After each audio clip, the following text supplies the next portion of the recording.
Hello everybody, how y'all doing today? I hope you're doing well. So what I thought I would do up underneath the career category, those 6 categories that I have been trying to establish to do different informational videos and so forth for, is a section that I'm gonna call "So You Want to Be a Rideshare Driver."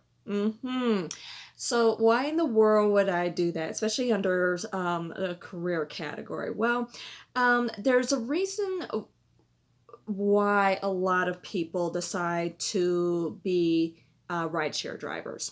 It's a lot of the same reasons why a lot of people, way back in the day before we had smartphones and so forth, the reason why they would be cab drivers. And a lot of it has to do with that flexibility. Okay, so you might be somebody who is interested in starting a business, or you might be a college student, or maybe somebody like myself who has health issues, and you just need that sort of flexibility. You're probably going to be working full time, maybe part time, but basically it's so in that way you have that flexibility that you need for whatever reason. If you're doing part time, most likely it's probably because you are just looking to make a little bit of extra money or something. Of course, another reason that you could be doing it full time is so that maybe you just recently lost your job, or maybe you were disgruntled and decided to walk away, or what have you, so on and so forth. Okay, so and also keeping in mind with starting your own business and maybe doing ride sharing on the side. Ride sharing actually can be very, very beneficial from a business standpoint, because you are in business for yourself. Okay, when you are doing ride sharing or deliveries. Okay, mostly what I'm going to be focusing with this topic is ride sharing. Okay, partly because it's what I have the most experience with. I have done deliveries in the past, but mostly what I'm going to be talking about is ride sharing. But a lot of the information can go either way with ride sharing or doing deliveries. And when I'm talking about deliveries, I'm not talking about necessarily working for a pizza joint, and and so forth. I'm talking about like DoorDash, Instacart, Postmates, etc., etc., etc. Okay, that's what I'm talking about. And whenever you're basically when you are what is constituted as a gig worker, okay, you are a subcontractor, you are in business for yourself. Okay, and what that means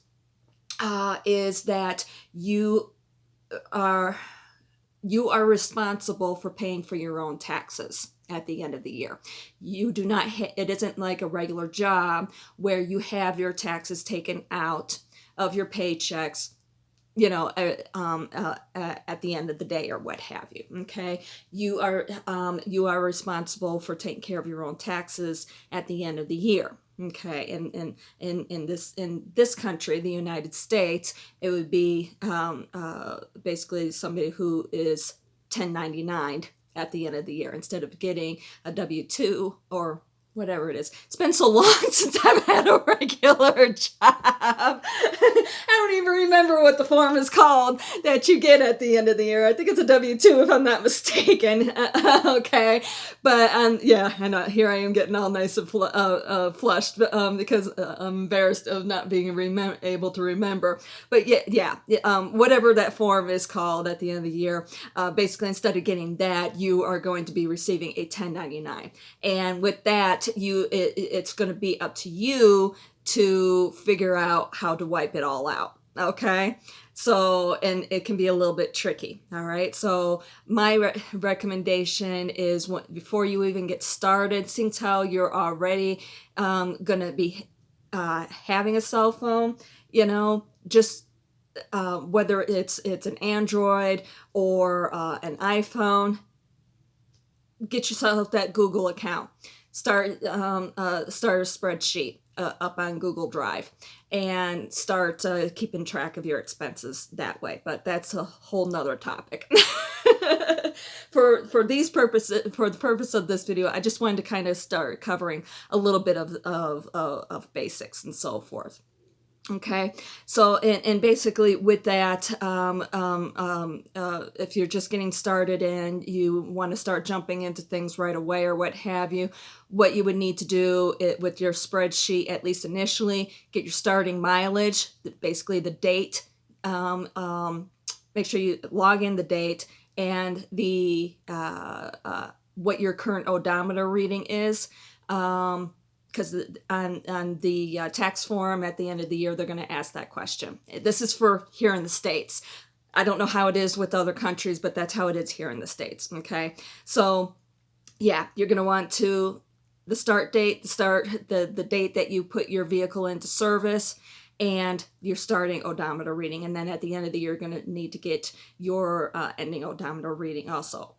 That is, I think it's also if you're using your that vehicle for rideshare. If you have a separate vehicle for personal usage, I don't think you have to worry about it. But don't quote me on that. Just to be on the safe side, yeah. And most people are using it as for their vehicles for dual purposes. So anyway, and then every single day, at the end of your shift or whatever, keep track of your mileage, basically your trip reader, your trip setting started on 0, and then record in how many miles that you did. There, a lot of people will recommend maybe doing keeping track of your gas receipts, but the tricky part with that is you're going to have to keep track of your basically your gas receipt is going to have to be able to reflect the times that you worked. So you're going to have to also keep track of your times. Also some people will want to do that and also keep track of their vehicle maintenance or whatever. The easiest way to do it is just do everything according to mileage. So anyway, then that way you don't have to worry about gas receipts. You don't have to worry about your receipts for your maintenance or anything like that. And usually, I'd say probably 90 to 99% of the time, it works out better for you with your taxes at the end of the year anyway, to just take the standard deduction with your mileage. Okay, and what I mean by standard deduction with your mileage, instead of going through all that with all that extra paperwork, that it's considered to be standard by just keeping track of your mileage. Because I think it's up to 55 cents a mile that you're able to claim or something like that. I don't remember, but anyway, that's actually going to wind up being one of your biggest tax deductions at the end of the year. But anyway, I know I'm kind of getting off track. So yeah, definitely start doing that.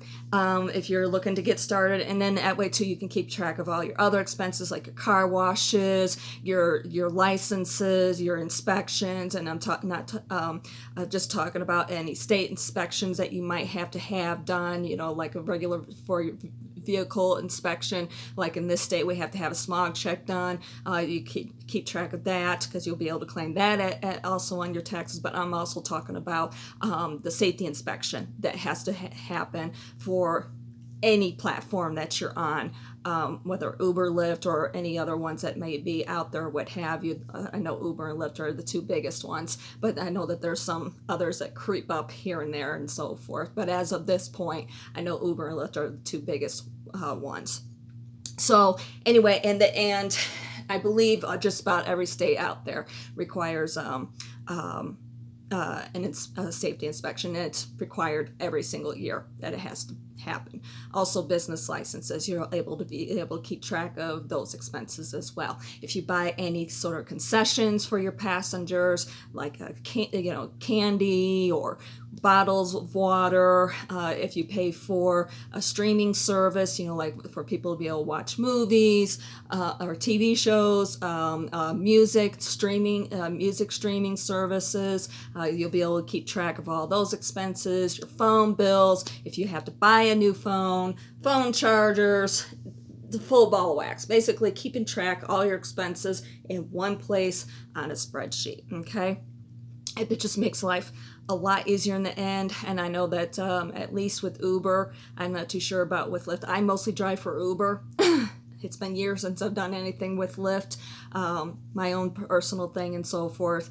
So yeah, I know that they offer like a discount for drivers to be able to log everything into QuickBooks. So yeah, just kind of find your own system. With keeping track of things and so forth. And speaking of systems, that's going to be the next thing that I want to stress to you. When you do start driving, okay, you're gonna you're gonna be nervous. Just like with any sort of new job and everything, there's going to be a learning curve and so forth. I highly recommend, if you can, talk to other drivers. The best place to meet up with other drivers is at the airport.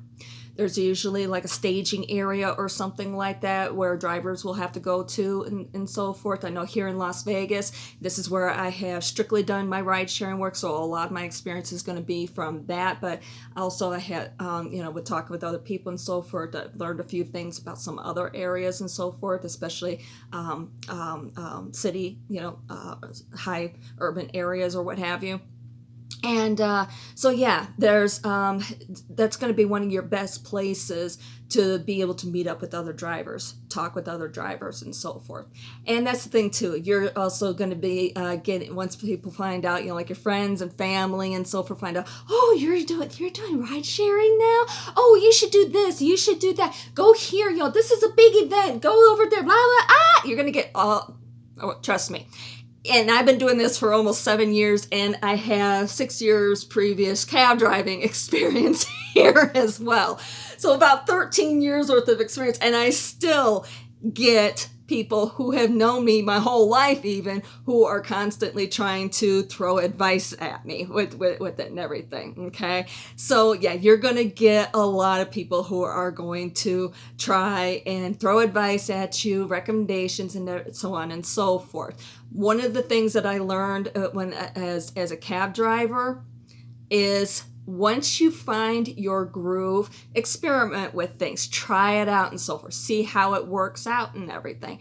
But in the end, it's going to be up to you to figure out the best way to make money. Basically, what I call finding your groove. Once you find your groove, how it's easiest for you, basically kind of getting into that energy wave and so forth, that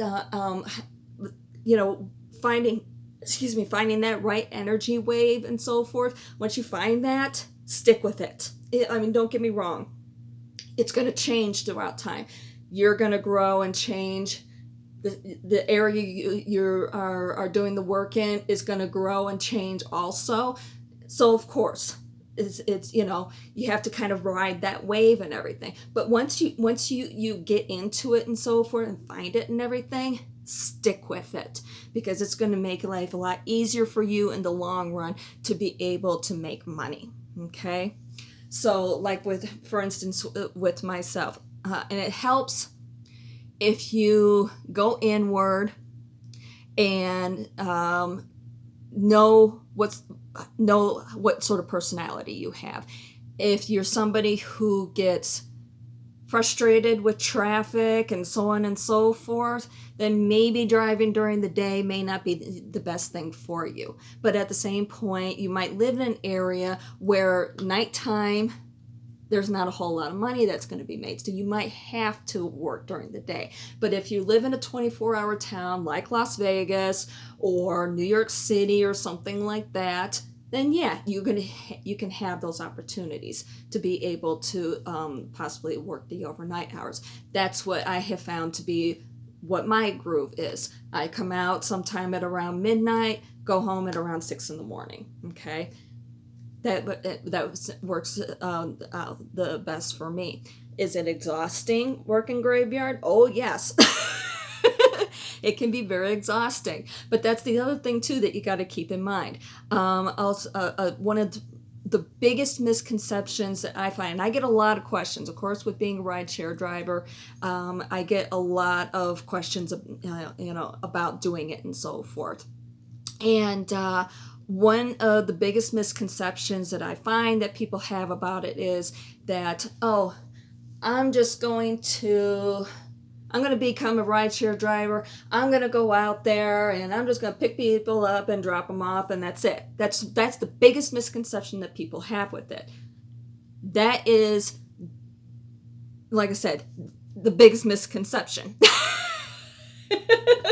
I just said it. Hello. It is, and it really, really is, because it's more than that. You are not just going out there, okay, and turning the app on and accepting a ride request, going picking somebody up and dropping them off. Okay, this is a person. It isn't like with delivery service where it's an object where you're going someplace, you're picking it up and dropping off. Yeah, you're in a delivery situation. You're still dealing with people. You still have to deal with the people who prepare the order and everything, and all their little things that they have you do. Some of them will have you actually even sign for it, and so on and so forth. But with and then you're finally, and then you have that little breather where you're going to be able to go and drop the item off, okay? With ride sharing, you have basically you have people who are with you in the car, okay? And they're not robots. They're not just going to get in the car and sit there and be quiet the whole time. Some of them do. But that's the thing. You are in the customer service industry. You're going to be dealing with the wide range of people. Just like if you were working in retail or restaurant industry or hospitality, basically hotels or what have you, you're going to be in that same sort of industry. Okay, where you are working with a wide range of people on any given night or day or shift, basically. Okay, so you have to kind of keep that. You have to keep that in mind, and you have to be in tune with the people and with the sort of people that you have coming into your vehicle with you, because that's what they're doing. They're coming into your vehicle. Some of them are great. Some of them are absolutely wonderful people. They might talk a little bit or, casual conversation or what have you. Then you get some people who are just plain icky.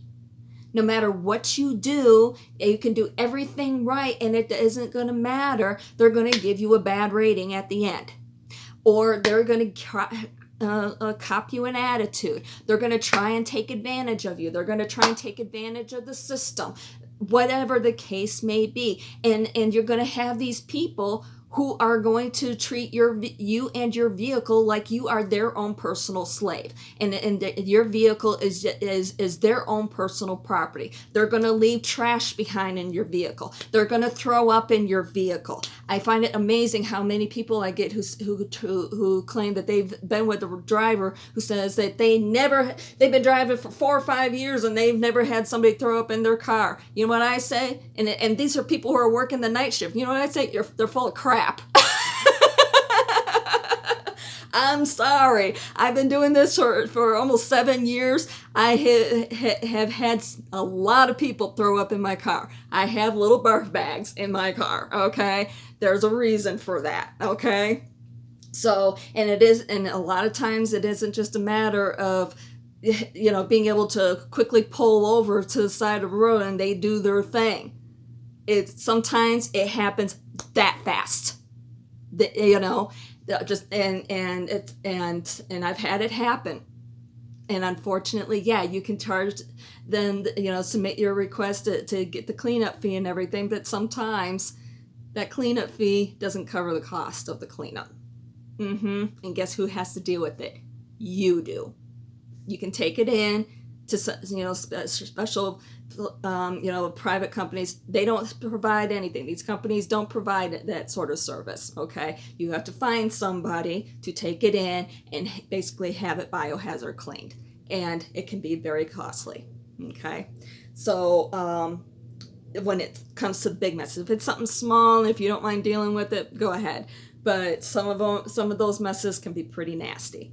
Even if you don't have, you know, those sorts of situations, people are going, like I said, people are going to leave trash behind. They may try and take advantage of you, and so on and so forth. And I'm not trying to tell you all of this to try and dissuade you from doing it. Okay, I'm just trying to help prepare you for the realities of doing this sort of work, because it can be kind of tricky. A lot of times it isn't just a simple matter of, you know, you think that you might start off the trip that you think you're going to go from point A to point B, but then along the way they decide, you know what, can we stop somewhere? I want to be able to go through a drive through. And those are the, to me, those are some of the worst ones, because unfortunately you're sitting idle and you're really not getting paid all that much for sitting idle. Where you're getting paid is with the mileage that you're putting on your vehicle. Double-edged sword there, but that's a video for another day. So anyway, yeah. I know this is a lot, that is kind of an introduction or what have you. And as I go through more of these videos and everything, you'll get to know a lot more of the ins and outs of what you can expect with doing the rideshare work. But I wanted to start doing these videos because unfortunately, as we get more and more drivers out there, we having more and more issues, I guess you could say. And unfortunately, there's a lot of people who come into this just thinking about the money, but they're not thinking about all of the other aspects that goes along with it, all of the expenses that you're going to accrue, how it is that you take care of your taxes at the end of the year. Because like I said, you're at the end of the year, you're going to get 1099. Okay, that's what we call it here in the States. You're going to have to account for every last penny that you made. You're going to have to be able to figure out how it is that you deduct everything to be able to wipe that money out. Even if it's just a side hustle for you, you're still going to have to account for that at the end of the year. You know, and all of the customer service aspects of it, with, you know, with working with the public and so forth, the wear and tear that you're putting on your vehicle, the rising cost of gas prices, how it is that you can accommodate for that as well. These are the sorts of things that I wanted to be able to talk to you all about to help prepare you as you come out here to do this sort of work. Okay, so if you're thinking about maybe becoming a rideshare driver, or you're just curious about the industry, you know, because it's something that's still relatively new, kind of kitschy and so forth, and you're just kind of curious about it, or even if you are a rider, or you're thinking about becoming a rider and you aren't too sure about it, continue watching these videos. You can get some tips with that as well, okay? And even with the delivery people, like with Uber Eats, DoorDash, so on and so forth, you can get some input for those services as well, okay? So anyway, I just wanted to do a little introduction for right now. I guess you could call it that.